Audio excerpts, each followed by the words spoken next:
Buenas tardes, soy Guillermo Arduino desde mi casa en la ciudad de Atlanta. Esto es Encuentro Digital CNN. Saben que el tema de la vacuna, que tenemos como una montaña rusa, ¿no? Subimos, bajamos, creemos que sí, nos sentimos bien, que estamos más cerca, de golpe las noticias son desalentadoras. Bueno, hoy la noticia es alentadora y tiene que ver con Moderna, una vacuna que Estados Unidos le está poniendo las pilas bien fuerte y ya tuvo resultados prometedores en la fase 1. eh, Moderna usó material genético mRNA del virus que genera una respuesta del sistema inmune que lucha contra la enfermedad y lo hace aparentemente en forma normal y no desmedida. Al menos en términos de laboratorio, la situación parece que es una promesa para salir de la pandemia. Vamos a ver si así lo piensa el doctor Elmer Huerta, que es profesor de la George Washington University, profesor de medicina, que tiene mucha experiencia en temas de salud pública. Doctor, buenas tardes. Guillermo, buenas tardes a todos. Gusto de saludarte. Vacuna de Moderna, una promesa para salir de la pandemia. ¿Puede ser? Puede ser. Yo creo que hay que ser, como dijo el doctor Fauci, cautelosamente optimista. Los datos que se han publicado el día de ayer, Guillermo, son datos de lo que se llama la fase 1 del estudio, y ahora te explico en un ratito y a los televidentes qué significa fase 1, pero son muy, muy prometedores. A ver, la vacuna, las vacunas, tienen que pasar por dos etapas: lo que se llama etapa preclínica, en la que el ser humano no interviene. Todo es en animales o en células. Preclínica. Es un trabajo de laboratorio. Y allí se obtiene, Guillermo, la vacuna. Dice, esta es. Ya la hemos probado en animales y en todo, y esta es la vacuna. Empieza la segunda etapa, que se llama la fase clínica. En esta fase clínica ya es con seres humanos. Y hay que ser muy cuidadosos, Guillermo. Y esta etapa clínica tiene tres fases: fase 1, 2 y 3. En la 1 se usan alrededor de 100 personas o menos. Y Guillermo, ¿sabes qué? Desde este rincón tenemos que prestarle un homenaje extraordinario a esos seres humanos que se prestan, Guillermo, prestan su cuerpo para que se pruebe una sustancia que acaba de ser descubierta, que no se sabe cómo va a impactar en un ser humano. Puede provocar una reacción alérgica inmediata, puede provocar una herida en la piel al día siguiente, puede provocar daños en el hígado, no se sabe. Son alrededor de 100 personas que reciben ese producto que se desarrolló en la etapa preclínica. ¿Para qué? Dos cosas. Uno, seguridad. Algún efecto inesperado de un momento a otro en los que reciben. Y dos, se les mide la sangre cada semana para ver, Guillermo, cómo suben las defensas, los anticuerpos, porque eso es lo que uno quiere en una vacuna. Entonces, lo que se publica el día de ayer es el resultado de la mitad de los pacientes que participaron en esta fase 1 de esta vacuna de Moderna. Y Guillermo, los resultados son muy buenos. De 45 pacientes que recibieron la vacuna, fíjate que lograron desarrollar hasta el doble de anticuerpos que desarrolla una persona que se infecta de manera natural con el virus. Eso se llama el efecto protector neutralizante. Ha sido magnífico en esta vacuna. Ahora, ya el 27 de mayo, recuerda que lo que han publicado ayer se hizo en abril, porque ha sido un estudio, pero ya en mayo empezaron la fase 2, Guillermo. La fase 1, te dije, es lo primero, en menos de 100. La fase 2 ya es en centenares, pueden ser 300, 400 personas, que se hace para afianzar lo que se aprendió en la fase 1. Es decir, aparecerán otro tipo de toxicidades, cómo irá la respuesta de anticuerpos, algo inesperado en el estudio. Eso se hace fase 2. Eso para esta vacuna empezó ya a fines de mayo. Y luego viene la fase 3, que anticipan los autores. Fíjate cómo están apurando. La fase 1 se hizo en abril, más o menos, mayo. En mayo empezaron la fase 2 y ahora el 27 de julio piensan empezar la fase 3. ¿Y en qué consiste la fase 3? Uno, con pocos seres humanos, que son los conejillos de Indias, con todo respeto. Dos, en unos cuantos centenares para ver cómo cae. La 3, Guillermo, ahí se necesitan por lo menos 5,000, 3,000 o 10,000 personas. ¿Por qué? Porque allí vas a dar la vacuna a la mitad, por ejemplo, si son 6,000, A 3.000 le das la vacuna y a 3.000, Guillermo, le pones agua, placebo, y los expones al virus.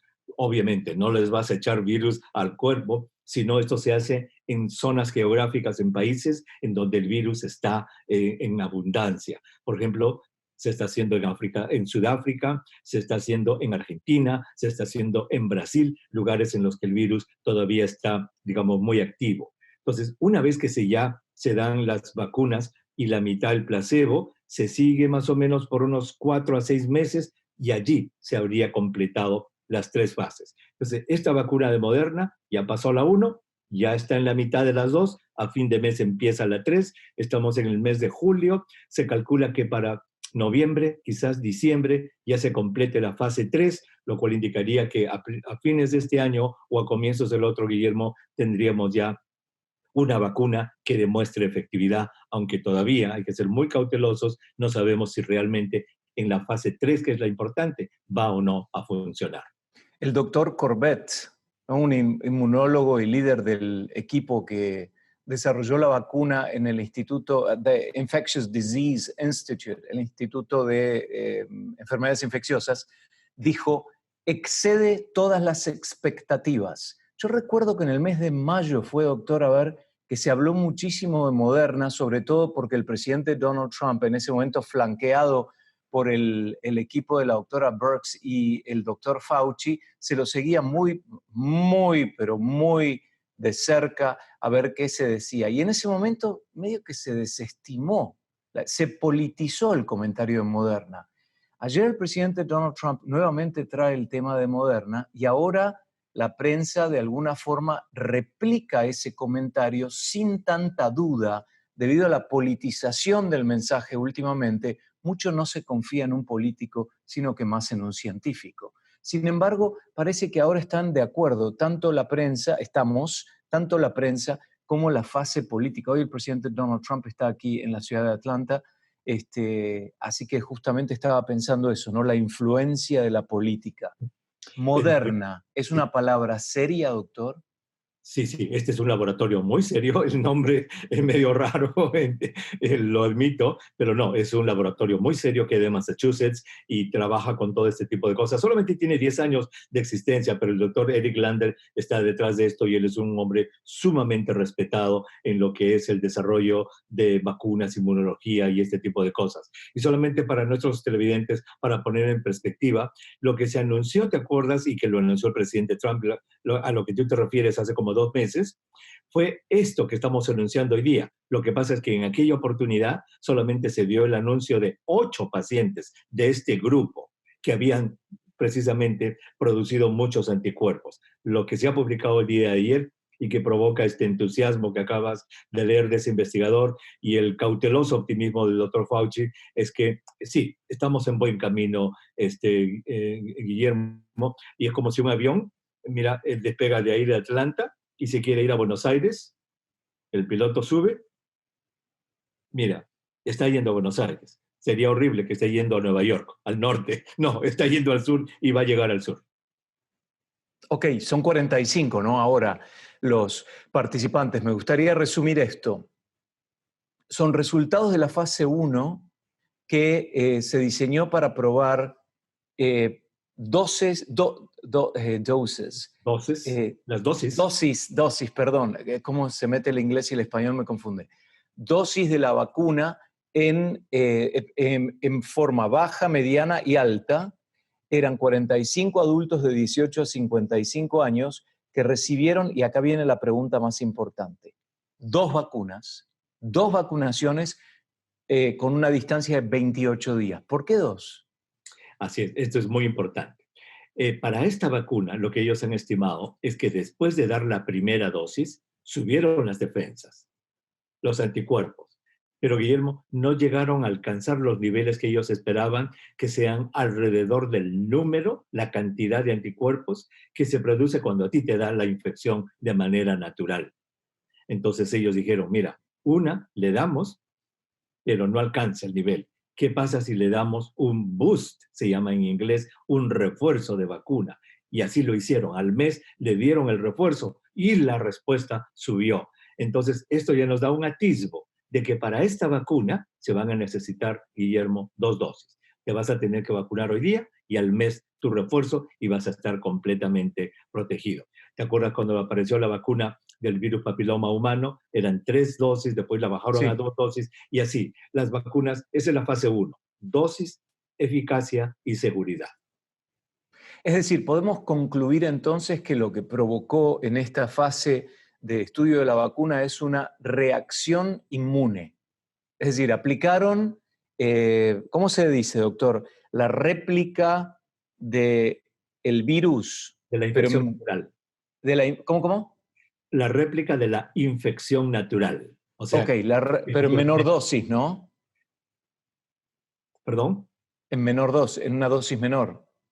Eh, a ver, mira, eh, se dice en esta ciencia de las vacunas y la inmunología que no hay mejor prueba de tu sistema inmunológico, Guillermo, que te dé la enfermedad natural. O sea, Claro. si te da la papera, si te da el sarampión de forma natural o te da esta COVID-19 de manera natural, esa respuesta de anticuerpos, eso es, digamos, lo basal, ese es lo que se llama el número contra el cual tú vas a confrontar cualquier otro estudio. Entonces, cuando se hizo la fase 1, se dieron 2 dosis, una de 100 y otra de 250 microgramos de la vacuna. Entonces, la de 250 provocó muchos efectos secundarios y dijeron, mejor no la usamos. Y usaron la de 100. Cuando usaron la de 100, la primera dosis llegó a subir el anticuerpo, pero no al nivel de la infección natural. Por eso es que tuvieron que usar una segunda dosis para alcanzar y sobrepasar los anticuerpos que tú produces cuando naturalmente te infectas con el virus.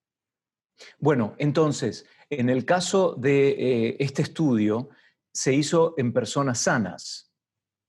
Sí, eran personas sanas, voluntarios, como tú dices, entre 18 y 55 años, correcto. Sanas desde el punto de vista de que nunca demostraron que habían generado anticuerpos para ello, porque la pregunta que viene ahora es, ¿recuerda, doctor, que habíamos hablado de efectos a largo plazo una vez que uno contraía la enfermedad a nivel neurológico, a nivel de capacidad respiratoria, etcétera? Entonces yo me pregunto ahora, ¿qué pasa con la gente que ya lo tuvo pensando que la efectividad de los anticuerpos va bajando? Esa persona también en algún momento va a necesitar de la vacuna. ¿Cómo puede reaccionar la vacuna en estado natural frente a una persona que continúa con ese daño provocado por la enfermedad original?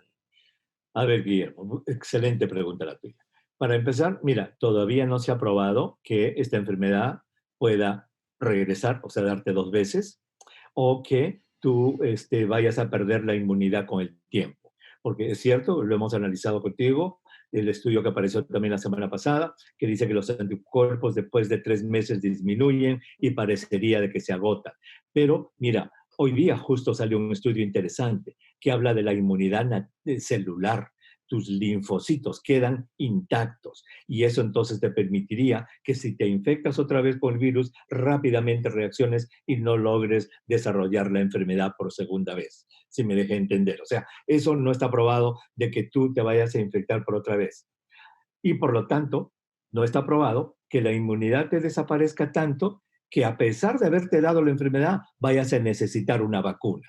Y ese es el punto tuyo. Ajá. Oh, si se probara de que sí realmente la inmunidad disminuye tanto de que quedas expuesto nuevamente, Guillermo, y vas a necesitar una vacuna a pesar que ya te dio la enfermedad. Ese sí es un asunto que preocupa y ayer el doctor Fauci también lo mencionó en una conferencia que dio en la Universidad de Georgetown. Hay una enfermedad que es muy común en nuestras Américas, que se llama el dengue. Sí. El dengue es una enfermedad que desarrolló una vacuna. Hace como unos 5 años, 6 años salió la vacuna. Guillermo, cuando le empezaron a probar en las Filipinas, los niños, sobre todo, que recibían la vacuna, terminaban más enfermos y con un dengue gravísimo. ¿Por qué? Porque se habían sensibilizado ya antes al dengue y esta vacuna actuaba como una segunda enfermedad y eso Claro. era mucho peor que la primera. Entonces, en este momento, por ejemplo, la vacuna del dengue Solo se debe usar en zonas en las que el dengue es muy, muy, muy frecuente y tiene cierta característica. No se usa en todos.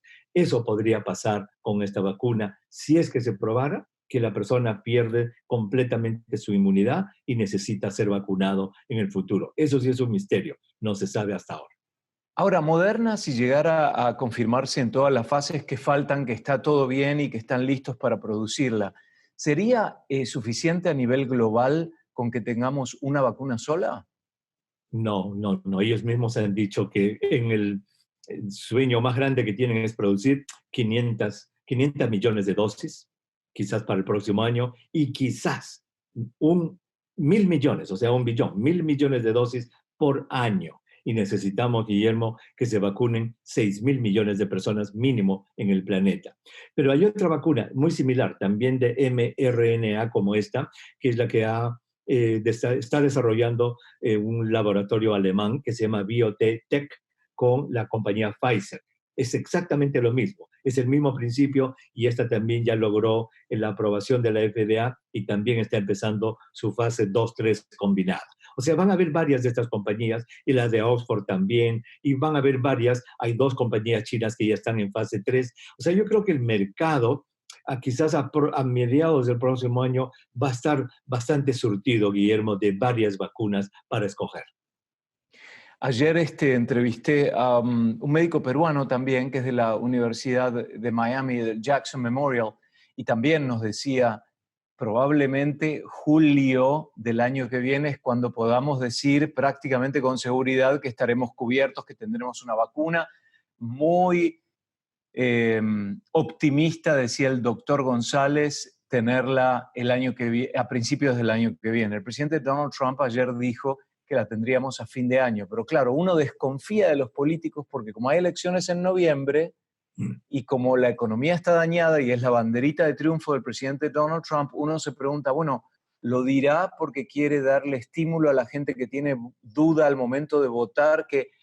Bueno, entonces, si lo eligen al presidente Donald Trump e inicia su próximo periodo en enero, ya todo va a estar bien. Entonces uno desconfía un poco y tiene que ver la palabra científica nuevamente. Doctor, usted hizo un podcast con este tema, ¿no? Sí, el podcast va a salir el día de mañana.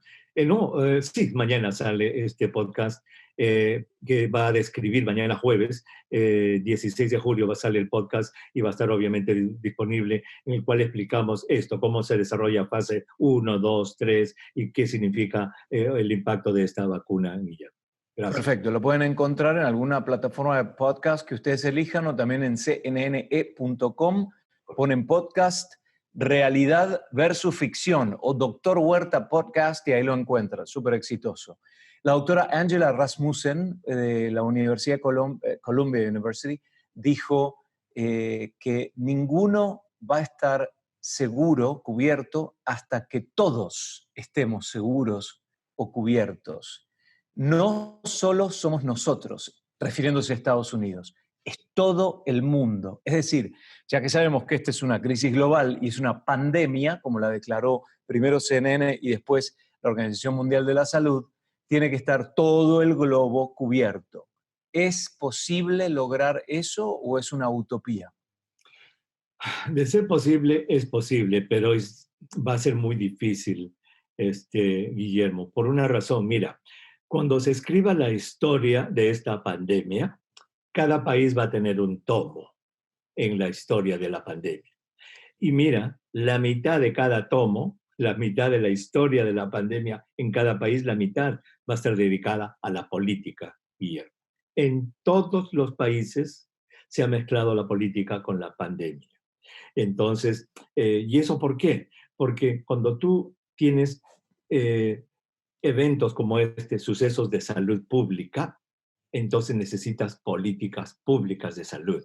Y obviamente al tener necesidad de establecer políticas de salud, ya entra el político, que es el que hace la política de salud y se supone muy aconsejado por sus expertos. Y entonces esa política va a depender del color político del líder del momento. Ejemplo, Bolsonaro. Ejemplo, AMLO. Ejemplo, Trump. Ejemplo, la señora Merkel. Es decir, En cada país vamos a tener que la política está muy metida allí y le ha dado el tinte, el color en la lucha contra la pandemia en ese país, Guillermo. Y eso es inevitable. Es inevitable y lamentable, ¿no? Lamentable porque uno tiene que estar decodificando o chequeando como consumidor, no digo como periodista porque nuestra obligación es esa, pero el consumidor en general tiene que realmente ser un consumidor sofisticado para no comprar gato por liebre, ¿no? En definitiva es eso. Y Pero bueno, yo en le fin. diría, perdón, Guillermo, a los seguidores, a los televidentes, que si van a tener que escuchar a un político o a un científico, por favor, no lo duden. Escúchenle al científico.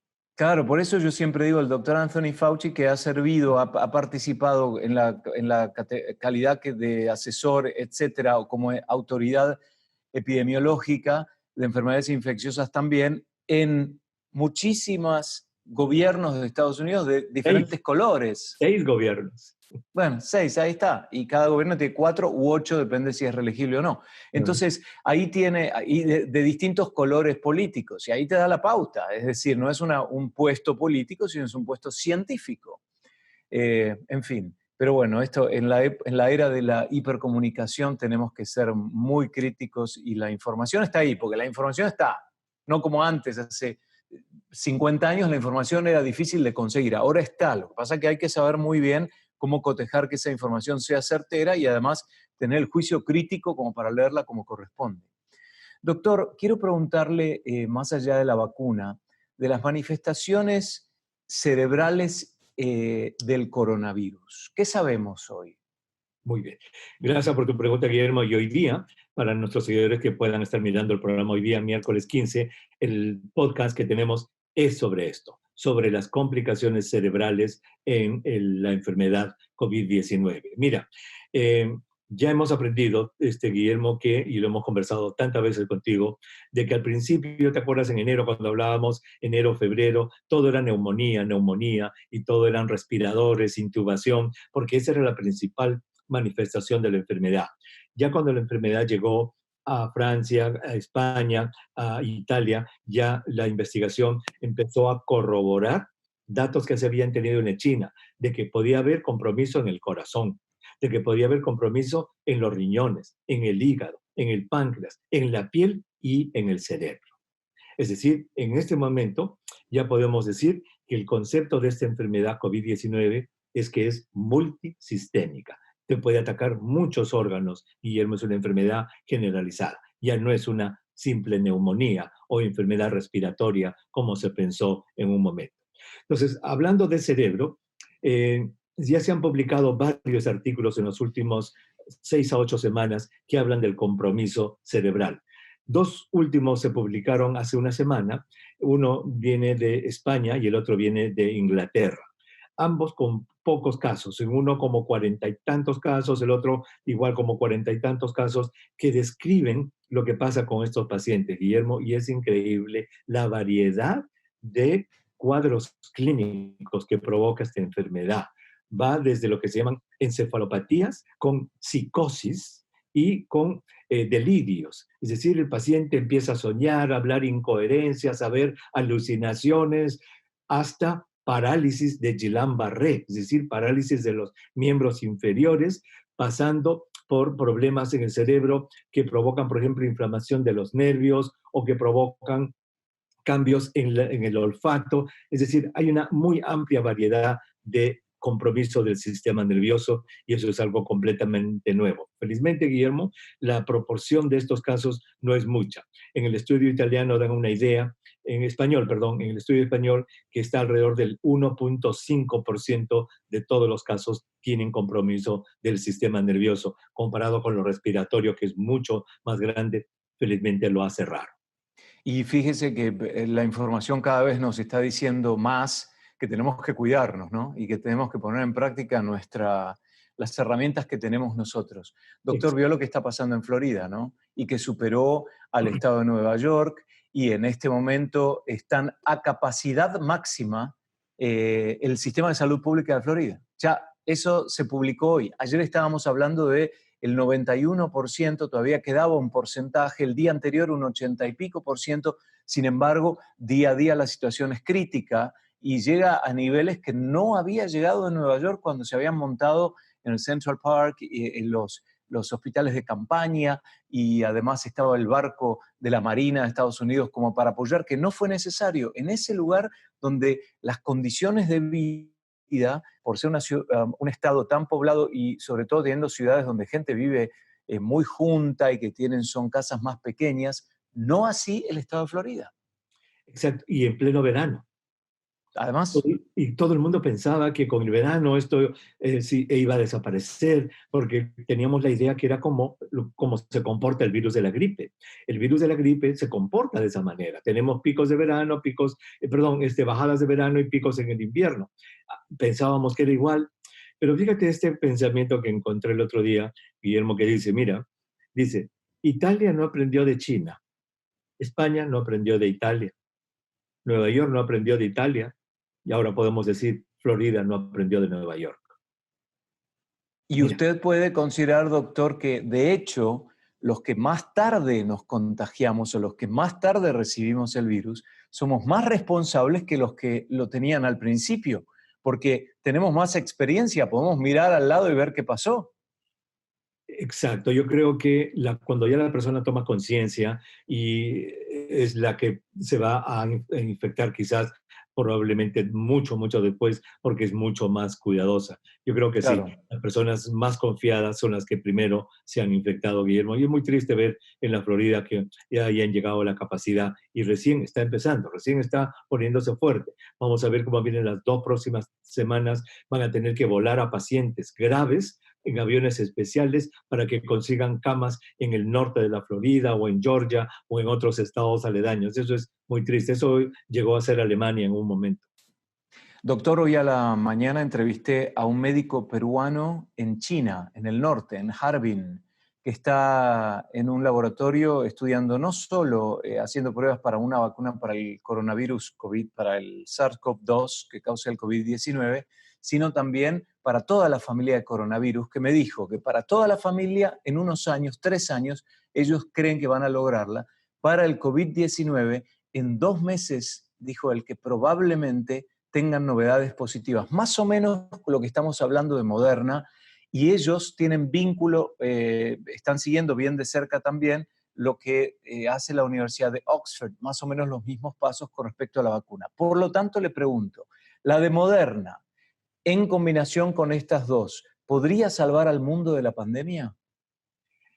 Yo creo que sí, la de Moderna, más la de Pfizer, más la de Oxford, más estas dos chinas que ya están en fase 3, porque recordemos que hay como 31 vacunas que ya están entre fase 1, 2 y 3. Yo creo que sí, las vacunas van a ser realmente aquí la gran diferencia, Guillermo, cuando lleguen a tenerse. Y sí me acuerdo que yo también hablé con este señor Jorge, se llama, no me acuerdo el apellido. Sí, Jorge, exacto. Sí. Y este concepto es importante. Cuyamba, un Sí, apellido estaba autóctono. tratando de buscar su apellido, exactamente. Pero sí, ese concepto de buscar una sola vacuna para todos los coronavirus es importante. Y fíjate que nunca se trató de hacer antes, Guillermo, ¿sabe por qué? Porque los 4 coronavirus que causan resfríos comunes, eso lo conocemos desde hace muchísimos años, pero como el resfrío es tan benigno, ¿verdad? ¿Qué te resfrías? Pues nunca la ciencia vio la necesidad de hacer una vacuna contra estas 4. Que de repente, si se hubieran esforzado, como se están esforzando los chinos ahora, hubieran dicho, mira, todos los corona tienen esta estructura y si vamos a este centro, ahí logremos una vacuna para todos los coronas. Eso es lo que están haciendo y ojalá que salga eso, porque no solamente nos va a salvar de nos va a salvar también de los resfríos que año a año nos atacan. El doctor Jorge Cuyubamba Domínguez Sí, sí. es del Instituto de Tecnología de Harbin en China.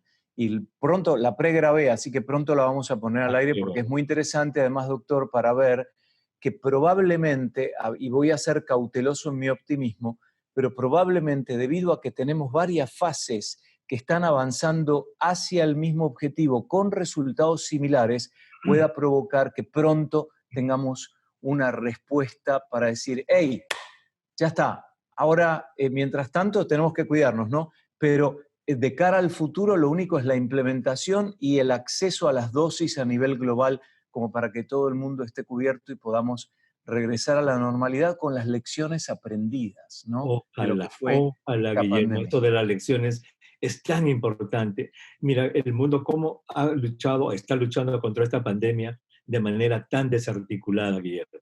Cada cual baila con su Mm. pañuelo, así decimos en el Perú. Cada cual baila con su pañuelo y no se preocupa del resto. No debería ser así.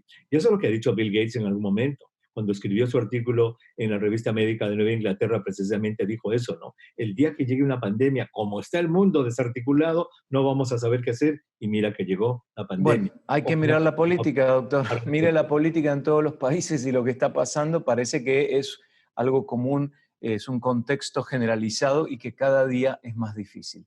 Doctor Elmer Huerta, gracias. Vamos a buscar su podcast con los dos temas que mencionábamos. Gracias por acompañarnos hoy en Encuentro Digital CNN. A la orden, Guillermo. Hasta la próxima. Gracias. Y ustedes también, gracias por acompañarnos. Hasta el próximo encuentro.